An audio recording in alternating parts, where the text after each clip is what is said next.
feel like every time I preach, I say this every time I preach, I love how God is a God of uniformity, right? God is a God who He doesn't just speak a random word and then He comes over here and He speaks a random word and then He leaves it to us to put it all together. I love how every time that when you get ready to preach and you're questioning or you're thinking through, God, is this really what I'm hearing? Is this really what you want to speak? And then He sends somebody to the front to say, hey, God was sharing this with me. And then they basically get up and they basically share your sermon for you. And that's what we had this morning, of course, with Mrs. Johnson. I love it because God came. She gave the word, and I just sat there and looked at it and been like, it's just one of those things where, yes, this is not only affirmation for me, it's affirmation for you. And we encourage each other because, as Stephanie heard, God speaking to her, and maybe she was wondering, God, what are you speaking? She comes and shares that, and right away I'm sitting there, God, are you sure this is what I'm going to preach about? And that is about what we as individuals, what we as people do during times where we feel like, either we're inside that bowl and the cap is on, or we're outside and we're looking at that and we're holding the cap on, or we're looking at what God's trying to do and we're resisting it on purpose, or we can't figure out what's going on, or we just have no idea. And we're just standing there looking off in the distance like, what could God possibly be doing in this situation? Why would He bring me to this point where there is absolutely no hope, there's absolutely no reason, and there's absolutely nothing good about to come out of this? And I'm going to just go sit in a pile of ashes and tear my clothes and just say, I'm done, I'm not doing anything more. And we're all liars in this room if we say we've never been at that point. And I'm sure we won't do it, but I'm sure if we ask for a raise of hands of how many people here this morning feel like they're at a point of just saying, I'm done. I'm broken. I've had enough. There's no more healing. There's nothing left for me. God's forgotten about me. God's abandoned me. God's put me in the belly of a whale, and now I'm in the middle of the ocean. But what if the brokenness is about your submission? What if it's about what you as a person are willing to do and willing to sacrifice for God to be able to take you and lead you to a point that He has planned for you to be? So this morning I want to turn to, or if you got your phone, go to 2 Corinthians 12, and I'm going to start with verse 7. It says, and lest I should be exalted above measure by the abundance of the revelations, a thorn in the flesh was given to me, a messenger of Satan to buffet me, lest I be exalted above measure. Concerning this thing I pleaded with the Lord 3 times that it might depart from me, and He said to me, my grace is sufficient for you, for my strength is made perfect in weakness. Therefore, most gladly, I will rather boast in my infirmities, that the power of Christ may rest upon me. Therefore, I take pleasure in infirmities, in reproaches, in needs, in persecutions, in distresses, for Christ's sake. For when I am weak, then I am strong. Father, we thank You for the reading of the Word this morning. We thank You for speaking to us this morning in the way that You're about to. And how many in here are excited about their infirmities? Come on. Yeah. Put your hand. Come. Somebody. Who's excited about the valleys? Who's excited about falling, not maybe just slowly going into the valley, but falling off a cliff and bouncing to the bottom, right? We look forward to those, don't we? We look forward to everybody talking and celebrating when they're at their lowest point. Am I right? That's what we're looking for. And yet here we find where the author is talking about being grateful and thankful that God loves and cares about him enough that He's going to allow things into his life that bring him to a point where He needs him to be.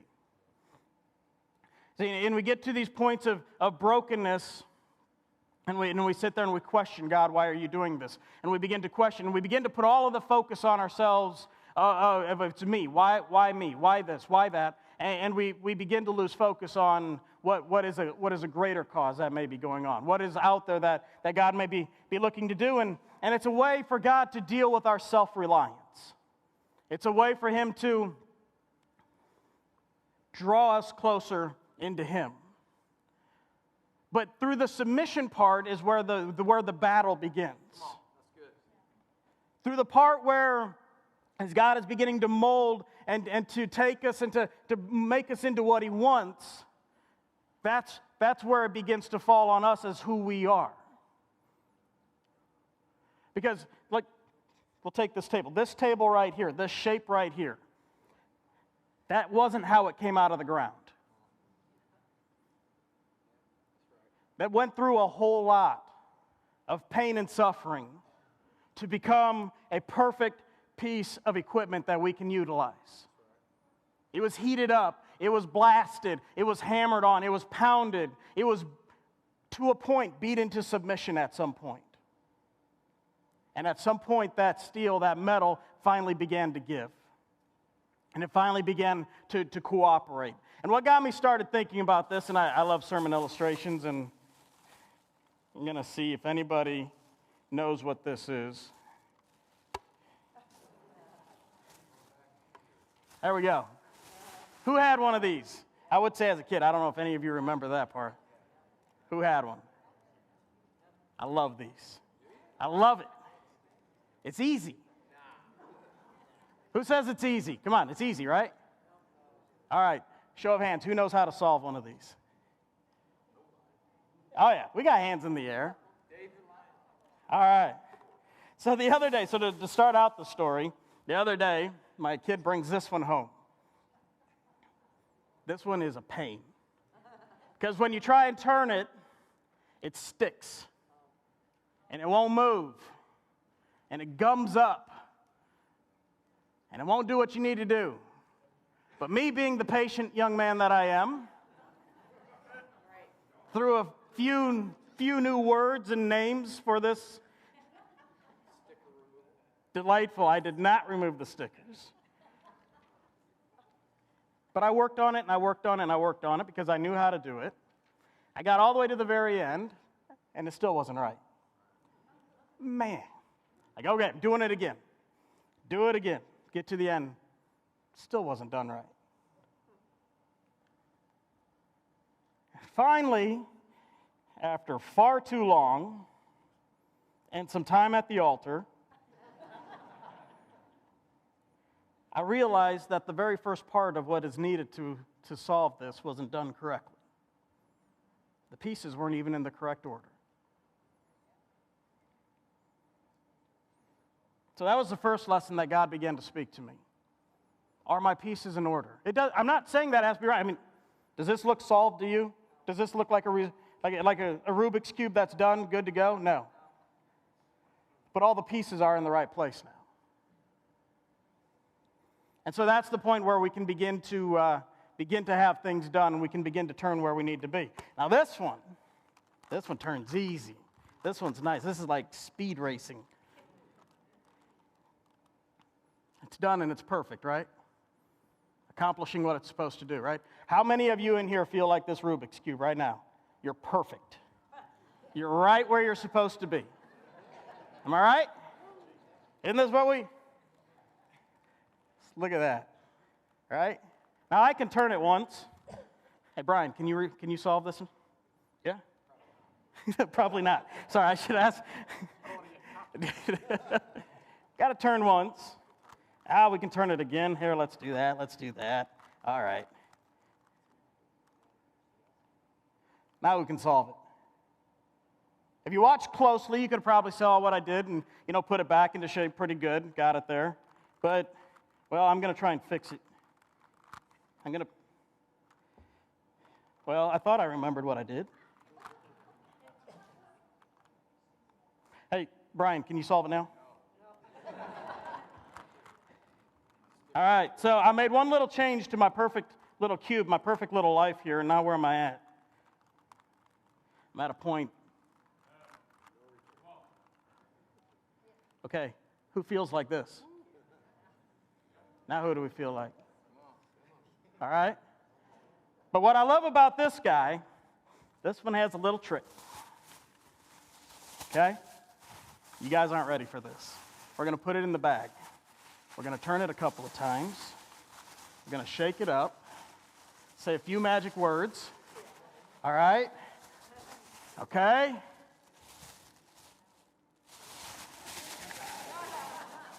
All right. You guys ready? All right. Magic. Right? We go to God, we put ourselves in the Spirit. We go to God and we say, God, fix me. We go to Him and we say, all right, God, finally, I sacrifice. I give you everything. I'm going to come to the altar. I'm going to give you everything that I have. Everything that's wrong, I'm going to give it to you. All right, now I want you to just go alakazam. Painless and perfect.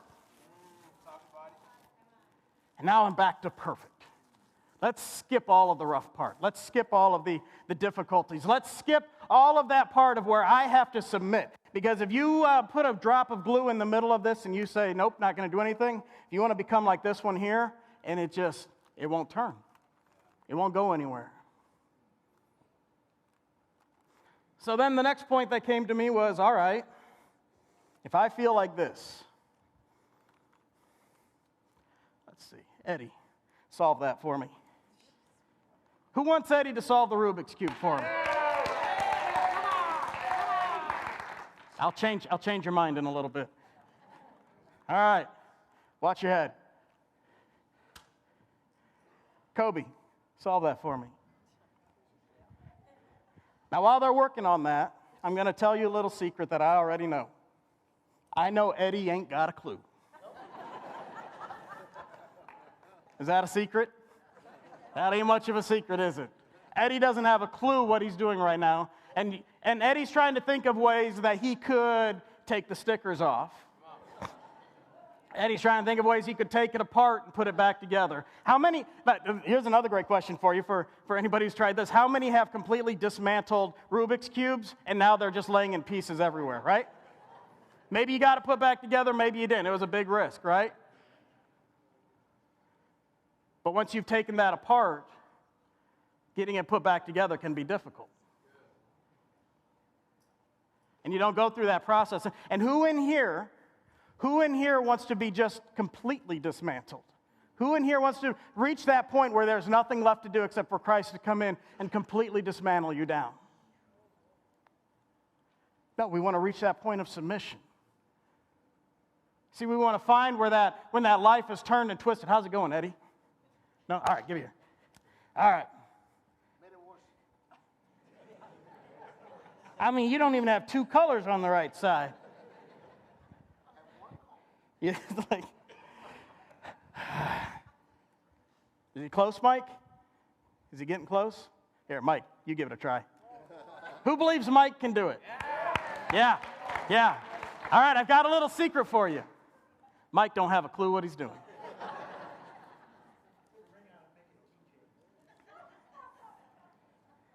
See, God's desire during these times is to break our self-will so that we can be fully devoted followers of Jesus Christ. Now, we're like that little Rubik's Cube because when we get to that point, where do we turn? We turn to the wrong places.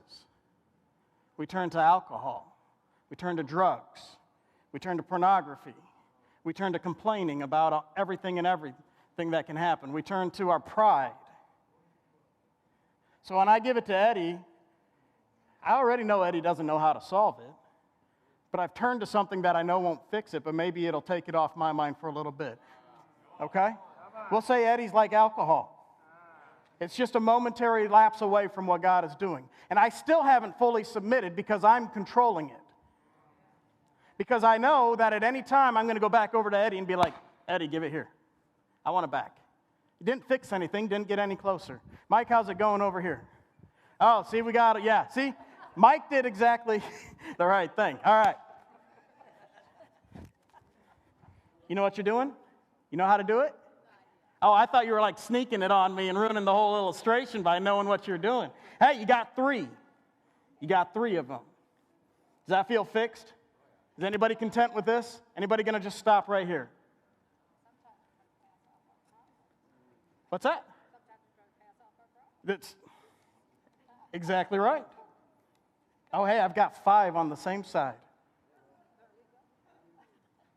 Feeling like a champ now, aren't we? Who wants to stop at this point?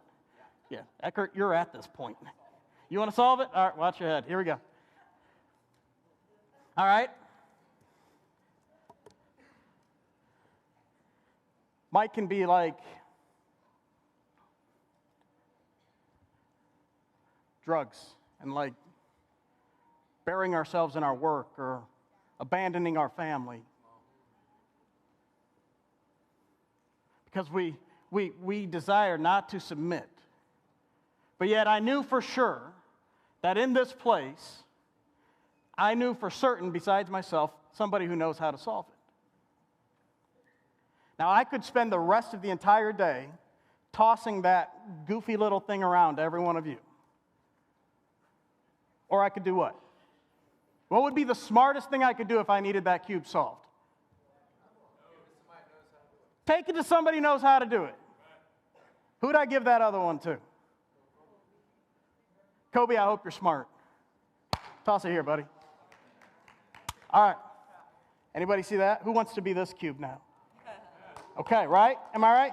Yeah. Hey, good job, Kobe. I double-checked with him to make sure you knew. Now, but here's the thing on that cube. Why would I take it to Eddie? Why would I take it over to Mike? Why would I toss it around to Brian? Why would I give it to Ronnie? Why would I give it to anybody else in here except the person that I know knows how to fix it? Is that a selfish pride? Is that a self-reliance? Absolutely. You know why I wouldn't give it to Kobe? Because I really don't want it fixed. I'm pretty happy with just that frustration because you know what? I can gain people's sympathy. I can gain my own thing. But you know what? Also, it's my little messed up piece. It's mine. It's my mess. And you want to know what? Here, we can do it again. Sorry, Kobe. We'll do it all over again. You know what? He can still solve it. Anybody know? This is a whole lot of interaction, so this might not be a normal sermon for most of you. Does anybody know how many different combinations can come out of this? How many different combinations can you have with a cube with 9 on 6 different sides? It's a lot. 43 quintillion. There's like 1,000, million, billion, trillion, quadrillion, quintillion. Did that man get lucky? Did Kobe get lucky? Dang it, I should have fixed it. Did Kobe get lucky in solving this? Did Kobe just happen to be that one guy who hit that 1 in 43 quintillion? No, Kobe knew what he needed to do, right? How's it going there, Eckert? You broke it, didn't you? Exactly. I gave it to somebody else. And now it's broken.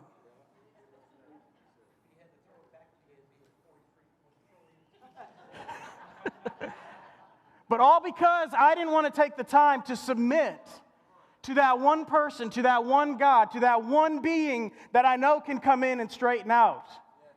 Because there's things that I know we're going to have to go through, and there's expectations on my part. So why would I submit during brokenness? See, it's not chastisement, it's not punishment. There are those of you in here this morning who are in a spot because God has allowed you to be in that position. God has allowed you to go from perfect to feeling just a little bit off. And as soon as I give this to Eddie and tell him to fix this, it's going to get even more messed up. Am I right? It's going to get even worse. It's going to go the wrong direction. But if we continue, if right away at this point we go back to God and we lay ourselves before the Lord and we say, God, will you fix me? The journey back isn't nearly as time-consuming or as painful. But we continue to turn, and we continue to turn to the wrong things until we finally, Eckert, man, you're going to,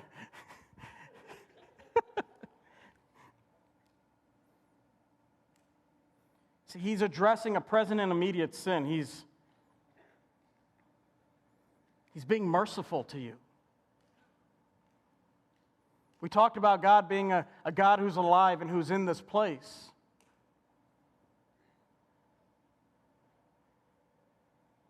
And if he's alive and in this place and he sees something in your life that he wants to draw you out of, or he wants to elevate you. See, how in this moment could you feel that a good God is wanting to elevate you when you feel like he's allowed you to be beaten down and broken to nothing? But see, God knows the next turn that needs to take place here. God knows the next step that needs to happen here. God knows what's going to lead to that final product. God knows what it's going to take to get you to be the man or woman that he wants you to be, to fulfill the calling that he installed in you from the very moment that he created you. And he's taken you to that point to show to you and to himself, will you submit and will you let me take you there? Will you let me take you up on the mountain to the altar with you thinking that your son is going to be the one sacrificed? And will you go knowing that God has a plan inside of all of that? Or will you resist and will you fight against it? It's about the future. It's about dealing with our attitude, with our purpose, conforming us to his will to make us effective ministers to who he is. He needs us brought into that point. So, and he targets that self-will. He targets that area in our life that maybe we're holding on. And that's why it rubs us the wrong way so often, isn't it? We finally find something that we truly love, or there's something that we've hung on to for so long. Maybe there's that alcohol that has always been kind of that catch-all where when life is tough and things are going rough, that we can automatically go to that and not just have a drink, but we can go to a point of drunkenness every time because then I can get away from my problems. It's addiction. We'll just talk about addiction as a whole, no matter what it is. Addiction is the point where you have reached that sinfulness. And that's that point where you go to just forget, right? And how many times have we gone to that addiction point to forget, and when we come back to reality, it's still there, right? And then we're still there. And we're still this messed up, turned up cube that no matter how many times we turn it, how many times we focus on our own knowledge, our own wisdom, our own way of thinking that I know how to fix this. I know how to fix this. I know how to fix this. I was going to try and fix it while I was up here preaching, and I'm glad I didn't try because, man, my brain ain't doing two things at once. But I know how to fix this. Is that what we keep saying? And eventually we reach that bottom. And that's where I loved it of coming up here, Stephanie coming up here, and we have this in front of us. And trust me, we know what it is in front of us. Very rarely does somebody come in here and say, I'm at the bottom of a valley, but I have no idea what's going on. For the most part, we know. And we get there, but then we put a clamp right on top of that. And we hold it down because we're not truly ready and willing to have it worked on. We don't want to pull that out and allow people to see our faults and our difficulties. You know, we don't want to go and we don't want to spend time working on that marriage because I'm just tired and frustrated, and it's easier just to ignore it and go off and do my own thing. It's not worth my time to go in and fix my relationships with my kids because they're just little terror demons. And it's, I don't want to go in and work on my addiction that I have and lay it out before God and go to other people and ask other people to stand with me against it and to hold me accountable when all I'm going to do is ignore them when they're calling to hold me accountable. If you're going to surround yourself with men and women who are going to hold you accountable, don't get mad when they do.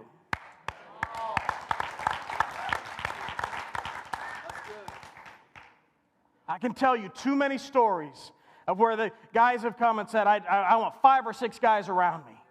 I want good guys. I want to be a man of God, and I'm going to stand firm because when that time comes, I want you guys, if you got to take your belt off and whoop me, I want you to do it. That time comes and they run scared. And they run off to those who will tell them, oh, it's all right. They run off and they spend time with those who are saying, it's okay, you don't have to worry about it. They'll find other people that will go ahead and tell them it's okay because you lied to us the whole time. You didn't want to be held accountable. You wanted to feel good about what you were saying you were going to do. You weren't willing to submit completely.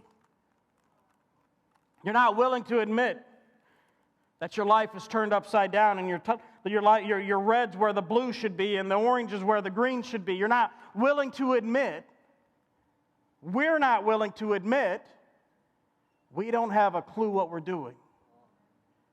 But God does.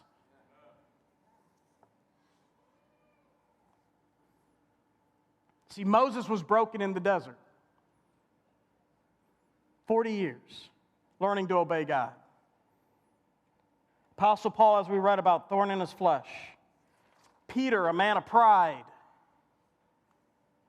Jonah, a man of disobedience.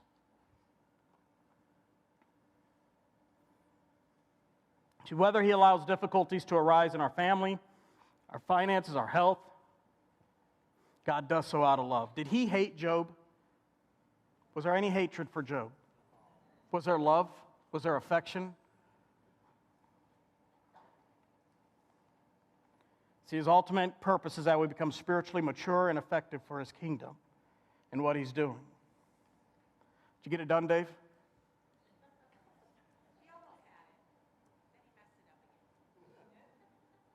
I mean, Kobe did it in like 3 minutes, bud. And he didn't even break it. Why do we resist it? Why do we resist? And that's a really easy question to answer right now, because I would never resist. I mean, we look back. Let's be honest. As you know, we look back at the Israelites in the desert, and we're like, oh, we would never do that. What a bunch of dummies, right?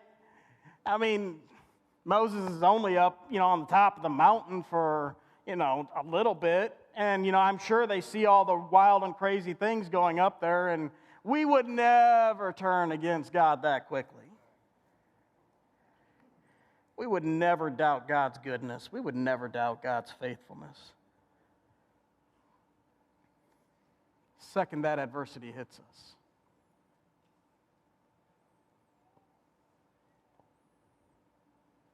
And here's the part to catch on to this morning. There's not one person in this room who knows how to fix this cube of life without the help of God. And I say that to say you're not alone.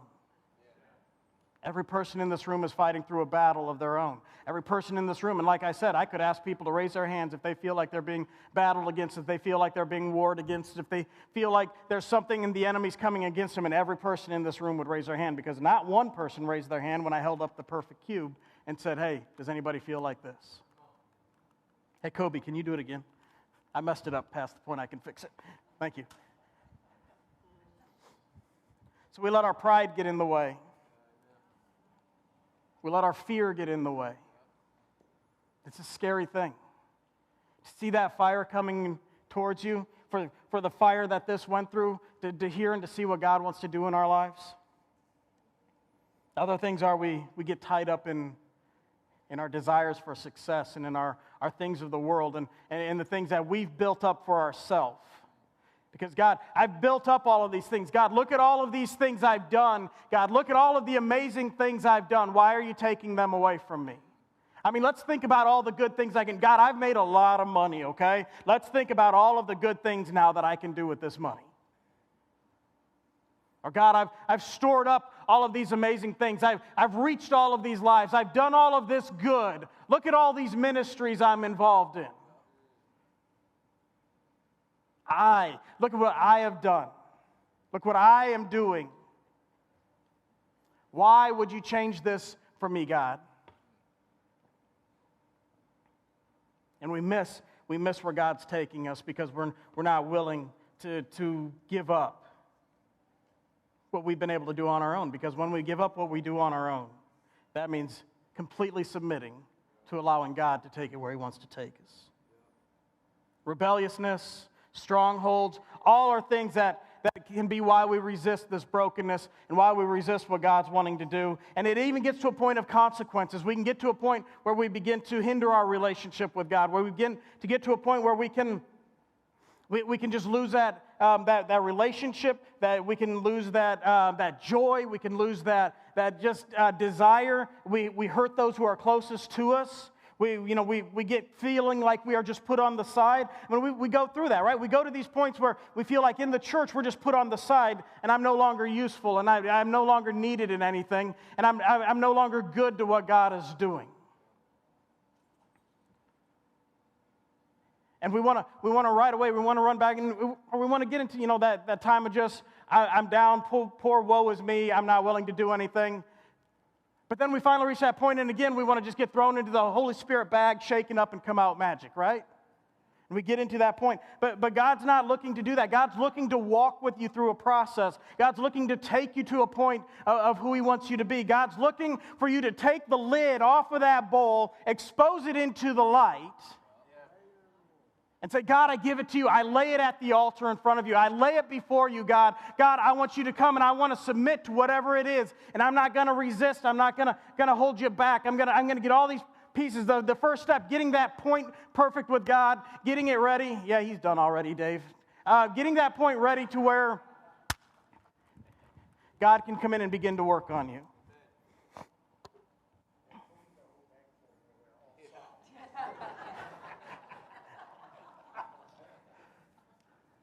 So my question to you is this. What is God targeting in your life? Where are areas that God's targeting in your life? Is it our self-reliance? Is it our unwillingness to submit?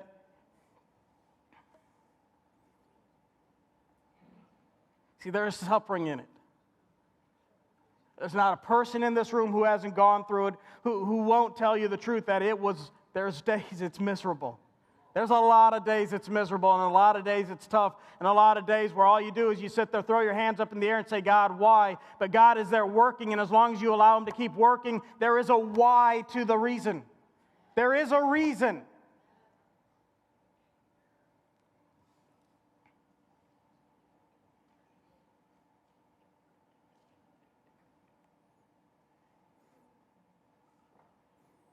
So I want to encourage you this morning, don't let that brokenness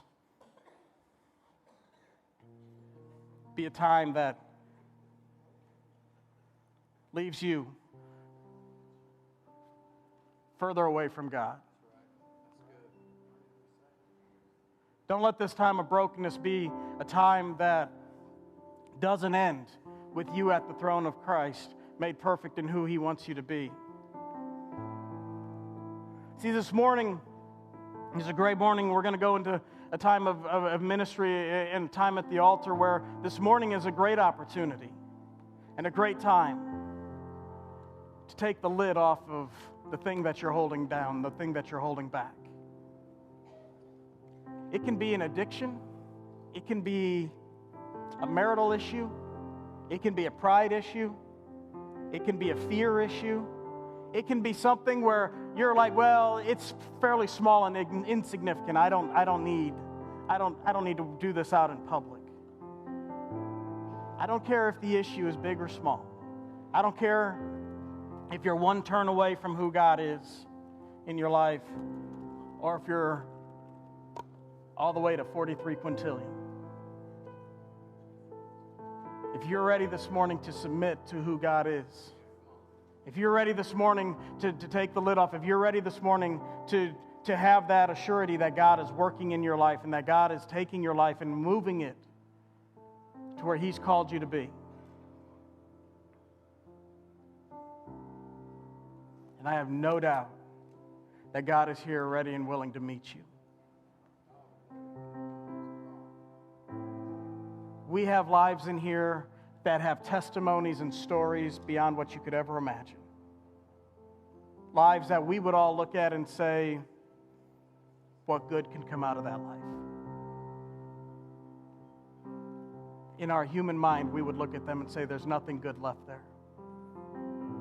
But they submitted to who God is, right?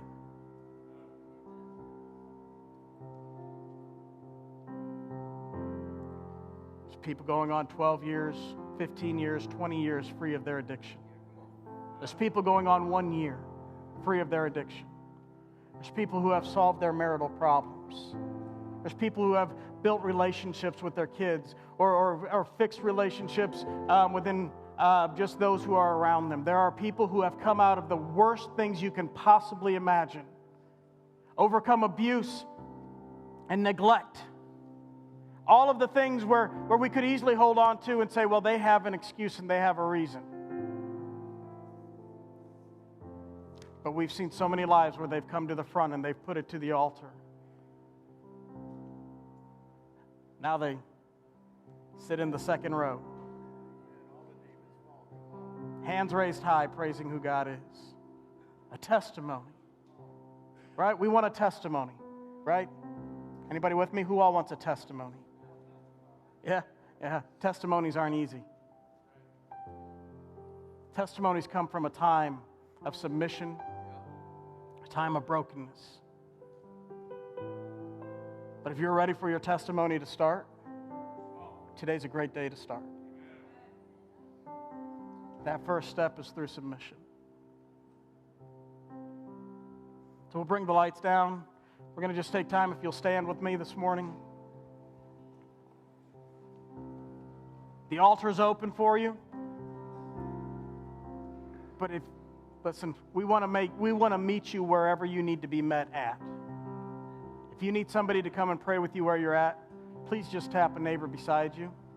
If you want to come to the front and have somebody come and pray with you and pray over you, please come to the front. Let today be the first day of your testimony. Let today be the day that you turn it over and allow God to begin moving the pieces in your life to that full and complete point where He wants you to be.